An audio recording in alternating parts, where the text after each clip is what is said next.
ce principe de vous apprendre des choses en vous détendant.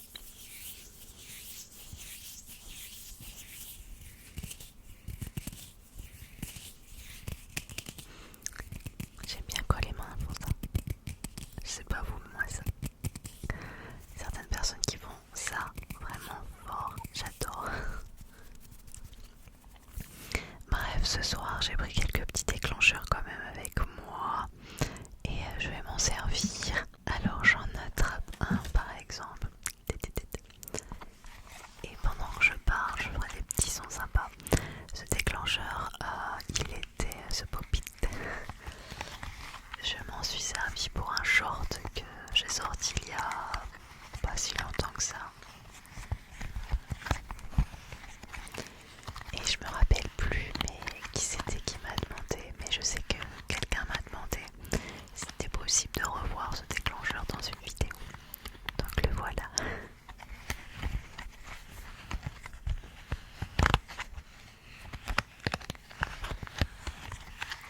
Alors, pour pas faire exactement le même format que les 11 choses que vous ne savez pas sûr, ce soir il y aura 8 expressions et non 11. Avec toujours le chuchotement proche du micro et donc des petits déclencheurs en plus.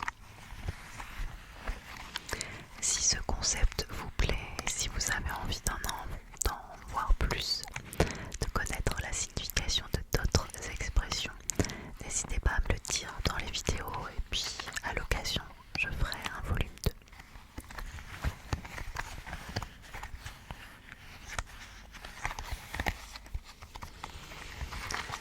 Alors on va démarrer tout de suite avec la première expression qui est pendre la crémaillère. Pendre la crémaillère.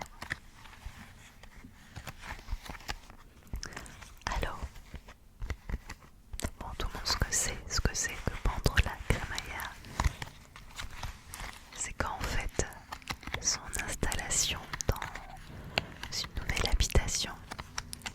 Et en fait, vous allez voir que l'origine de cette expression, eh ben, elle est assez logique finalement.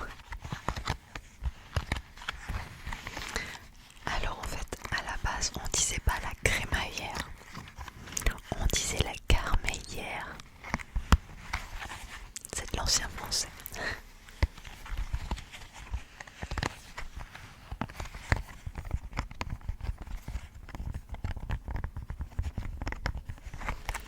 Mais est-ce que vous savez ce que c'est la carmeillère? Parce que quand vous aurez compris ce que c'est la carmeillère, eh ben vous aurez forcément compris cette expression. En fait, la carmeillère, c'est une tige dentée fixée dans la cheminée à laquelle on suspend une marmite ou un autre récipient au-dessus du feu. Alors forcément, quand on pend la crémaillère, donc la carmeillère, et qu'on attache cette tige dans la cheminée, ça veut dire qu'il y a quelqu'un qui va arriver dans une nouvelle famille, qui arrive dans le logis tout simplement, pour pouvoir faire à manger.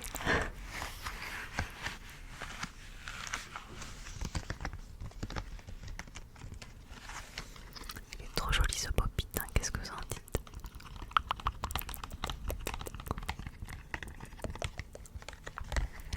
Je mélange déclencheur, chuchotement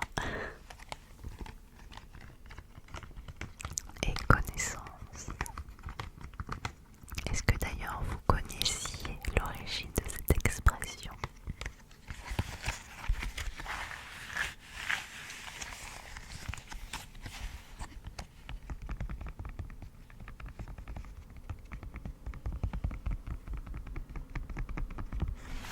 Ce soir il y a beaucoup de voitures, alors j'espère que ça ne vous dérange pas trop.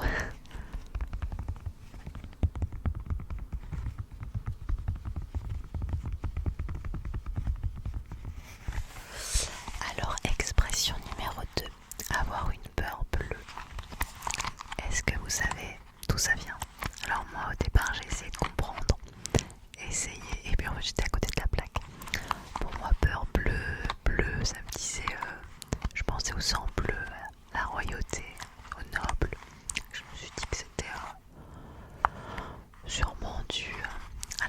l'impression qu'il avait peur de la noblesse et en fait c'était pas ça du tout.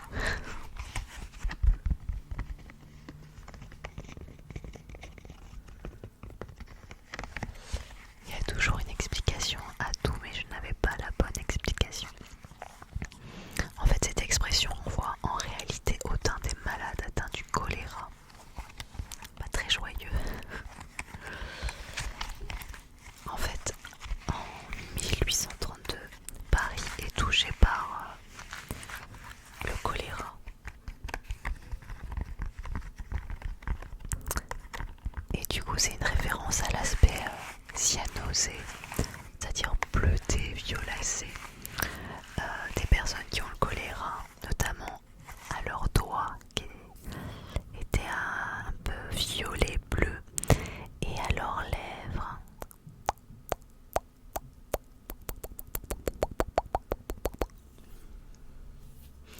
Et en fait, avoir une peur bleue, c'est en fait avoir une peur de mourir avec le choléra, peur de la mort en fait, à cause de cette maladie.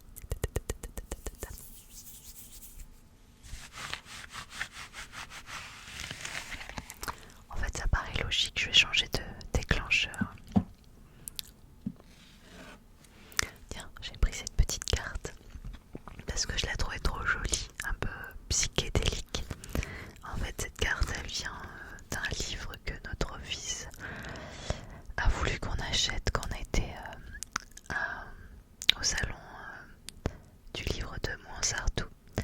Un livre super joli d'ailleurs qui s'appelle Zooscope, sorti aux éditions courtes et longues. Le livre est sublime vraiment. Et donc quand on a acheté le livre, ils nous ont donné la carte postale en même temps.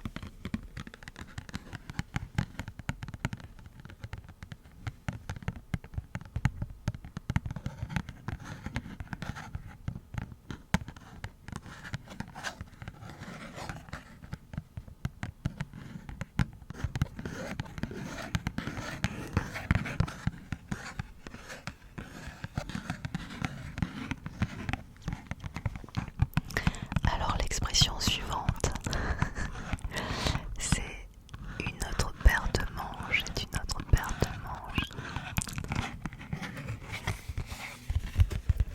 Généralement ça veut dire bah ouais, mais ça va être plus compliqué que ce qui était là.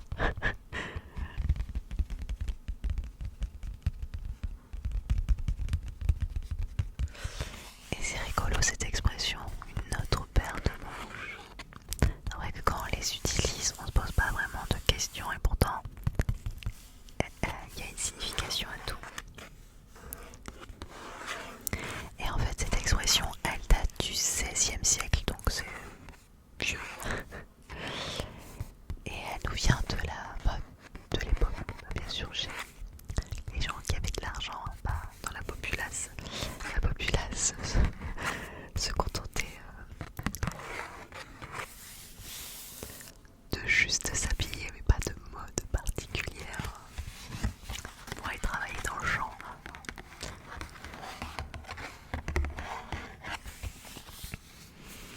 Et en effet, à l'époque, les manches n'étaient pas toujours cousues définitivement et étaient simplement fixées par des rubans ou des lacets.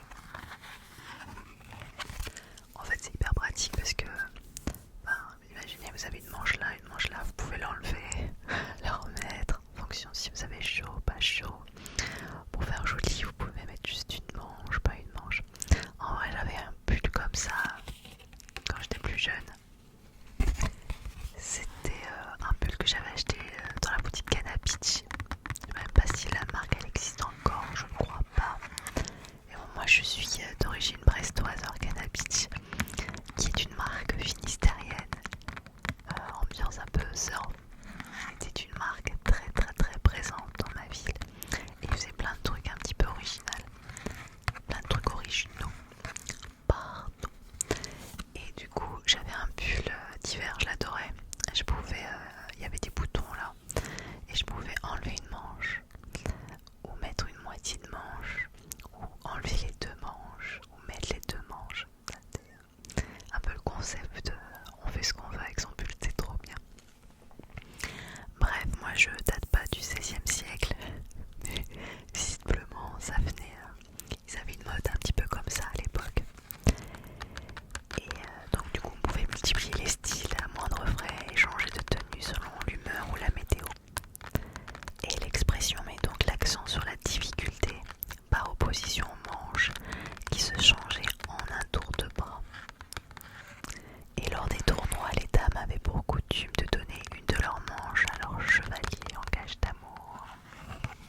celui-ci, en l'accrochant à sa lance, promettait fidélité. Une autre paire de manches pouvait aussi exprimer une infidélité.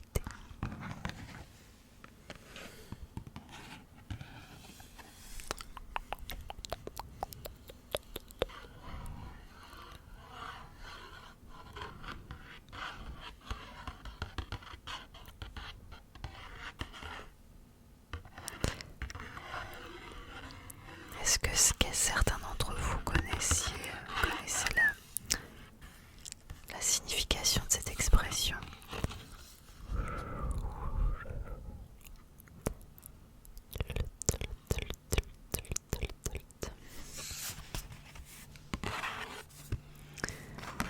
Alors, l'expression d'après, elle est plutôt pas mal aussi.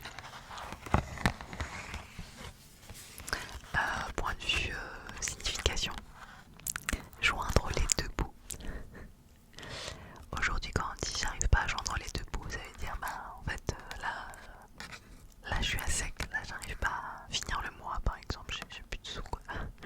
J'arrive plus à joindre les deux bouts. Bon, et ça vient d'où ça? C'est quoi ces deux bouts? Est-ce que quelqu'un sait? Levez la doigt là, hein? Qui sait?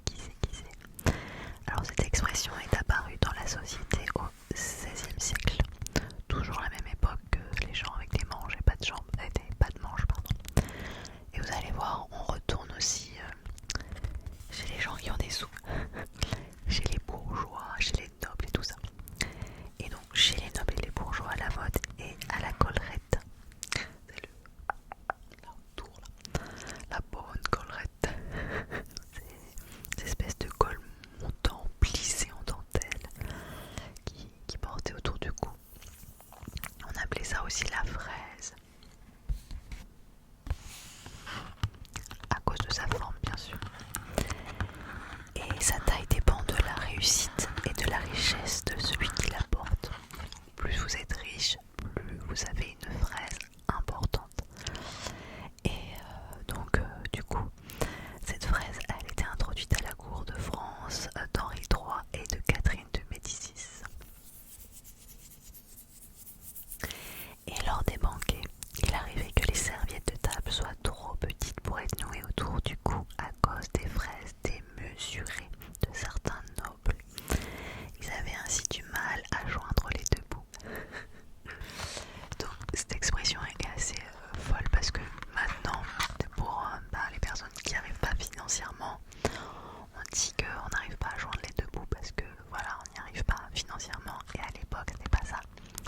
C'était les gens qui étaient même très riches, qui étaient les plus riches, qui n'arrivaient pas à nouer leurs serviettes autour du cou à cause de leur collerette. Hallucinant. En fait, du coup, presque ça veut dire l'inverse de ce que ça veut dire aujourd'hui. Je trouve ça dingue. Allez, je pose ce déclencheur.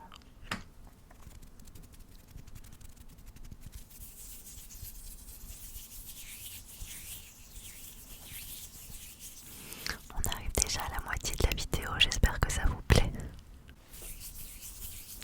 Et vous allez voir, les prochaines expressions sont aussi super intéressantes. Compter pour des prunes. Compter pour des prunes, tu comptes pour des prunes, ça veut dire que tu comptes pas, tu vaux pas grand chose quoi. C'était Lio qui chantait, les prunes comptent pas pour des prunes, bam bam. C'est vieux. Bon, l'expression date d'avant Lio quand même, c'est encore plus vieux. Cette expression remonte à l'époque des croisades, au XIIe siècle. Et lors de l'assiègement de la ville de Damas par les chrétiens.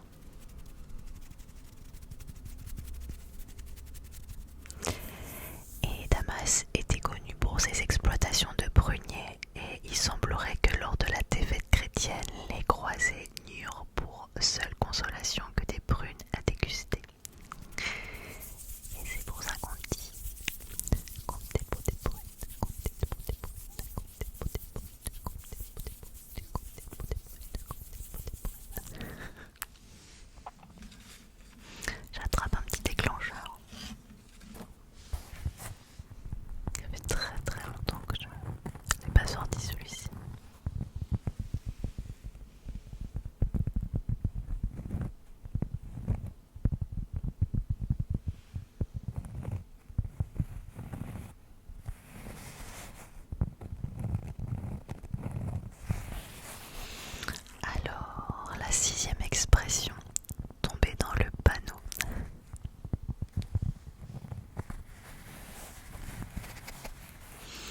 Alors cette expression prendrait ses sources dans le vocabulaire de la chasse du XVIIe siècle. En effet, les chasseurs se servaient d'un filet appelé panneau pour attraper le gibier. Donc littéralement, si on traduit bien, ça signifie à l'époque tomber dans le piège.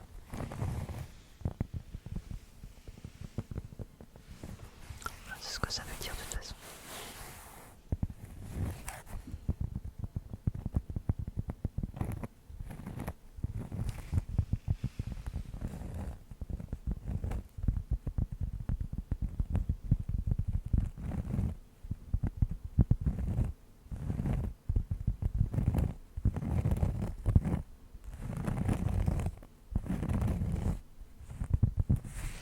Je suis en train de me dire qu'il y a un déclencheur que j'ai mis en miniature que vous n'avez pas encore vu.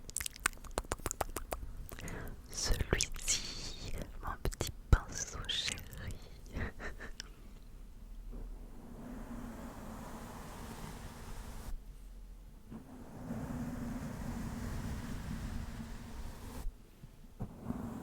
Je trouve trop beau ce pinceau.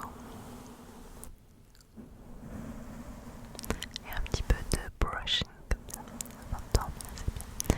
Mais vous endormez pas tout de suite parce qu'il y en a encore deux des expressions, elles sont pas mal. Ma préférée c'est d'ailleurs la dernière. Je suis coquine, je vous l'ai mis en dernier. Alors, c'est surtout l'explication de la dernière, je trouve ça fou. Alors, septième expression, mentir comme un arracheur de temps. Mentir comme un arracheur de temps. L'expression fait référence aux soins douloureux prodigués par les dentistes au XIXe siècle. À l'époque, les dentistes exerçaient dans la rue. Dans la rue, c'est bizarre. C'est comme ça, il n'y a pas de cabinet de dentiste. Et la plupart des interventions se faisaient à vif. Ça devait faire tellement mal. Tellement mal.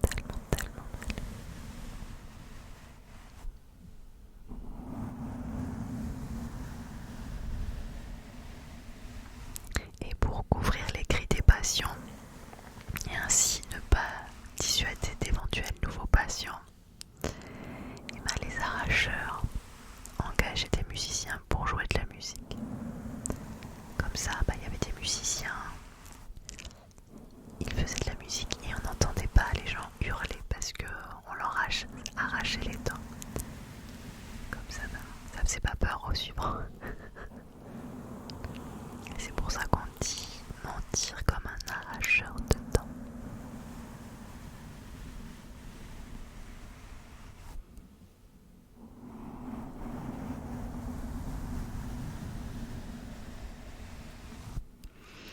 Et la dernière, elle me fait tellement rire la dernière. Être un ours mal léché. Être un ours mal léché. C'est vrai que cette expression est un peu bizarre. Et quand vous allez avoir l'explication, elle est encore plus bizarre. Bon, on sait tous que c'est un ours mal léché en tout cas ce que ça veut dire l'expression maintenant. C'est quelqu'un d'un peu rustre, d'un peu mal élevé. Mais pourquoi mal léché? À la limite, l'ours on comprend pour le côté rustre, mais mal léché, pourquoi? Eh bien, l'expression tire son origine du XVIIe siècle. Vous avez vu comme il y a beaucoup d'expressions qui viennent de cette époque. Car on croyait donc à l'époque que les oursons naissaient difformes et que c'était les mères qui les façonnaient en les léchant longuement. Et l'ours mal léché était donc mal fini. Mal fait quoi. Trop bizarre comme pensée. Comme c'était les mamans ours en léchant leur ourson qui leur rendait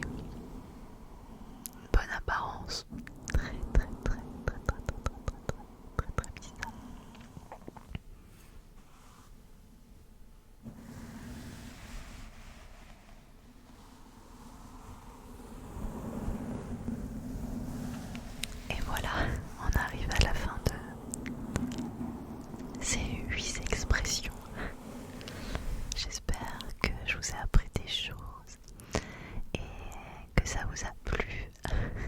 N'hésitez pas à me dire si ça vous intéresse que je vous fasse une partie 2 voire une partie 3, si c'est un format qui peut vous plaire et que je peux refaire de temps à autre. Je vous fais un petit peu de petits pinceaux sur le visage, histoire de fermer les yeux. Et parce que maintenant vous avez le droit de vous laisser